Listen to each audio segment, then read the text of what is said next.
Deuxième solution, un gouvernement collégial à présidence tournante. Pourquoi? Contre la monopolisation du pouvoir et le manque d'alternance. Pour quel bénéfice? Cela permettra à toutes nos régions et ethnies de participer au gouvernement et à la présidence de nos États sans discrimination. Dans le système proposé par la fédéralitude, nous allons réunir l'ensemble des citoyens qui formeront le peuple, et c'est le peuple qui va élire ses représentants. Et ces représentants, en général, chez nous, on les appelle chambre haute les sénateurs et chambre basse les députés. Ce n'est plus un individu dans le modèle de la fédéralitude qui va constituer le gouvernement, qui va constituer, nommer les hauts magistrats, les hauts fonctionnaires, etc. Dans la fédéralitude, nous sommes partis du citoyen et ce sont les élus des citoyens, les parlementaires, ensemble, c'est-à-dire sénateurs et députés, qui vont maintenant entrer en action pour le peuple. Comment est-ce qu'ils vont le faire? Donc, le Parlement, constitué des représentants, qui sont donc les représentants des populations, vont dorénavant désigner les membres du gouvernement. Ils vont les désigner sur quels critères? Sur vos documents, vous avez la règle de gouvernement collégial et de démocratie de concordance. Ça veut dire quoi? Un pays comme le Gabon, où il y a plusieurs ethnies, nous allons, les sénateurs, c'est les représentants des territoires. Et l'échelle politique de la fédéralitude, c'est le département. Donc chaque département aura ses sénateurs. Et donc comme tous les départements doivent être considérés au même pied d'égalité, il y aura un ou deux sénateurs pour représenter chaque département. Ensuite, il y a des départements plus peuplés que d'autres, et à ce moment, les députés vont être désignés proportionnellement à la démographie de chaque département. Cet ensemble, ces députés et ces sénateurs qui n'ont pas été élus par des populations Libreville, mais par les populations locales qui les connaissent parce qu'ils résident avec eux et connaissent leurs problèmes, vont maintenant monter, siéger au Parlement.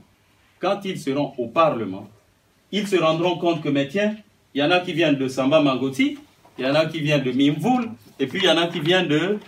c'est quoi? Mbézé, voilà, Mbézé. Oui. Et ils se diront, mais donc, le Gabon, il y avait tant de diversité. Exactement. Alors, qui va gagner ici? Qui va être président de qui? Ils diront, nous allons pratiquer la démocratie de concordance. Unis dans la concorde, on a ça dans notre hymne, n'est-ce pas? Alors, comment est-ce qu'on va traduire la concorde dans la réalité politique? Ils diront, nous avons besoin, par exemple, de 9 ministres, parce que nous, on est habitué au chiffre 9 au Gabon, c'est les 9 provinces. Bon, on a besoin de 9 ministres. La démocratie de concordance vise la représentativité de tous nos territoires. On dira, est-ce que il y a un Fan? Oui. Est-ce qu'il y a un Mienné? Oui. Est-ce qu'il y a un Pounou? Oui. Quand on a bouclé les 9, la Pinji, voilà, les Apinji.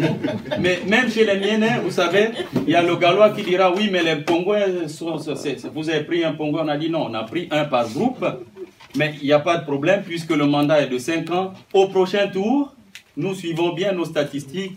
C'est le Gallois qui va passer. Le Gallois dira, bon, ok, ça va. C'est bon comme ça. Comme je travaille bien chez moi, il y a des chances que prochainement, on me prenne. Donc, le gouvernement est formé. Est-ce que vous voyez ce qu'on est en train de faire? Avant, nous partions du sommet pour redescendre. C'était un mouvement top-down. Maintenant, nous sommes dans un mouvement down-up. Donc, on est dans le mouvement down-up. Et puis après, les ministres ont été choisis. Ils ont tous leur poste ministériel. Ils se disent, bon, alors, on est tous des ministres, les gars, on fait comment? C'est à ce moment que le Parlement dit, chaque année, je vais choisir. Le Parlement, c'est qui? C'est le peuple.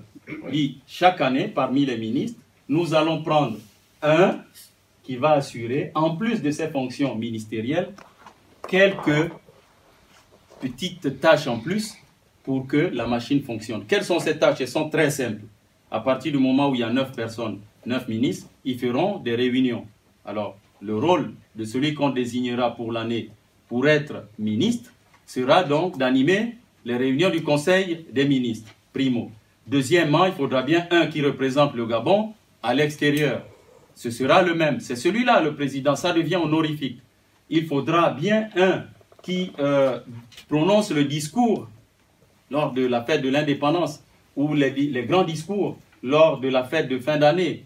Eh bien, c'est celui-là qui devient le président.